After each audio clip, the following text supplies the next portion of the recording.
예수님, 오늘은 8월 13일 연중제 19주간 토요일입니다.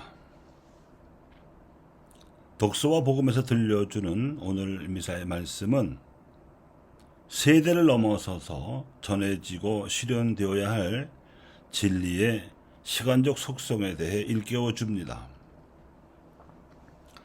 선대 조상들의 죄악으로 말미암아 나라가 망하고 백성이 포로로 끌려와 있는 바빌론에서 에제키엘은 죄의 무게는 죄를 저지른 당사자와 당대에만 영향이 미치는 것이지 어린 세대와 미래 세대는 책임이 없음을 분명히 가르쳤습니다. 이른바 원죄 영향력은 그럼에도 불구하고 죄의 가능성을 덜쳐버리지 못하고 자유를 선용하지 못하는 무책임한 미래 세대에만 미치는 것입니다. 어떤 사람이 의로워서 공정과 정의를 실천하면 그는 그 의로움으로 말미암아 하느님께 구원을 받을 것이라는 이치를 깨우쳐 주면서 젊은이들과 어린 세대로 하여금 회개하여 하느님의 뜻을 실천하며 하느님께서 보내주신 메시아께 희망을 걸라고 가르쳤습니다. 메시아로 이스라엘에 오신 예수님께서는 엘리트들이건 군중이건 하나같이 하느님을 섬기고 믿는다고 내세우면서도 하나같이 진리에 눈이 멀고 정의에는 귀머거리에 벙어리처럼 올바른 삶을 살지 않고 따라서 올바른 세상을 이룩하지 못하는 답답한 상황에서 이렇게 선언하셨습니다. 하늘 나라는 이 어린이들과 같은 사람들의 것이다.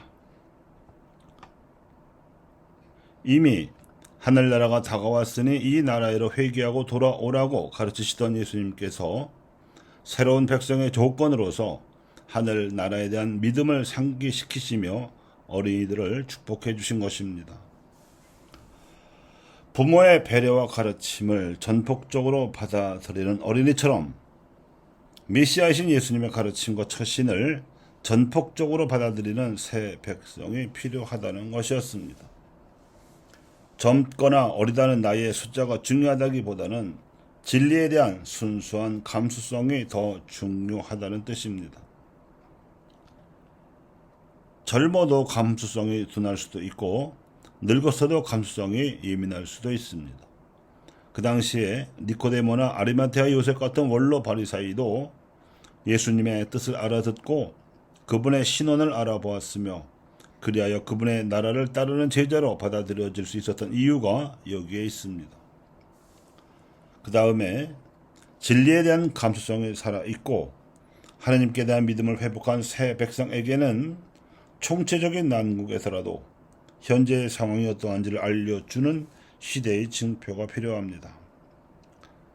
그런데 이 징표는 우리가 처한 현 위치에 대해 알려주는 것이기 때문에 정확한 좌표를 설정하려면 원점에서부터 이 징표를 재야 합니다. 모든 시대의 징표는 하느님이라는 원점을 기준으로 측정해야 하는 까닭이 여기에 있습니다. 에제키엘이 예언자로서 우상 숭배를 단죄하고 지킬 계명을 강조하며 의롭고 선한 생활을 요청한 이유가 여기에 있고 예수님께서 메시아로서 당시 유다교가 총체적으로 우상 숭배에 물들었던 까닭에 아예 군중 속에서 하나님에 대해 가르치시고 제자들을 불러 모아 새 백성이 되도록 훈련시킨 이유도 여기에 있습니다. 예수님께서는 원점으로서의 하느님을 자비로우신 창조주와 진리로 이끄시는 아버지로 소개하시면서 진법팔단과 산상설교를 가르치셨습니다. 그리고 각 시대마다 다양하게 나타나는 징표를 빼놓지 말고 식별하라고 당부하시면서 당신으로서는 각종 질병과 장애로 고통받는 이들을 고쳐주시며 마귀에 들려 고통받는 이들을 해방시켜 주심으로써 가난한 이들에게 복음을 전하셨습니다. 예수님께서 원점과 징표를 가장 극적으로 보여주신 것은 십자가, 죽음과 부활이었습니다. 그리고 당신 사도들에게 십자가를 받아들임으로써 부활신앙으로 살아갈 것과 성령으로 함께 하실 당신의 현존을 믿고 복음을 선포하라고 역설하셨습니다. 십자가로 부활하는 신앙의 삶의 철칙이라면 성령으로 현존하시는 그리스도와 함께 복음을 선포하라는 선교 명령이 활동의 철칙이었습니다. 그리하여 사도가 된 제자들은 성령을 받아서 말씀을 듣고 성찬을 나누며 가난아이들을 돌보는 공동 생활 양식을 확립했고 이것이 교회가 되었습니다. 유다인이건 이방인이건 가리지 않고 하나님 나라를 받아들이는 새 백성으로 받아들였고 하나님 나라에 대한 믿음이 있다면 그 출신 배경에 아무런 제한도 두지 않았습니다. 그리고 항상 에제키엘이 확립한 바 죄는 연자죄처럼 세대로 옮아가지 않고 오직 개인들의 실존적 책임이라는 사실을 잊지 않았고 예수님께서 당부하신 어린 세대에 대한 기대도 잊지 않았습니다. 그러므로 너희가 지은 모든 죄악을 떨쳐버리고 새 마음과 새 영을 갖추어라는 에제키엘의 당부는 우리도 잊지 말아야 할 역사적 교훈입니다.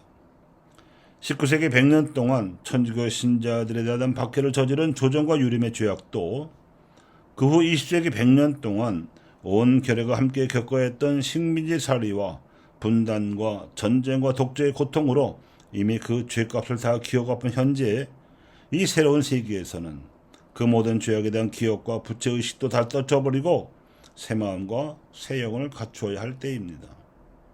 이 새 마음과 새 영을 어린이처럼 순수하게 받아들이는 하느님의 새 백성을 부활하신 그리스도께서 모으고 계십니다.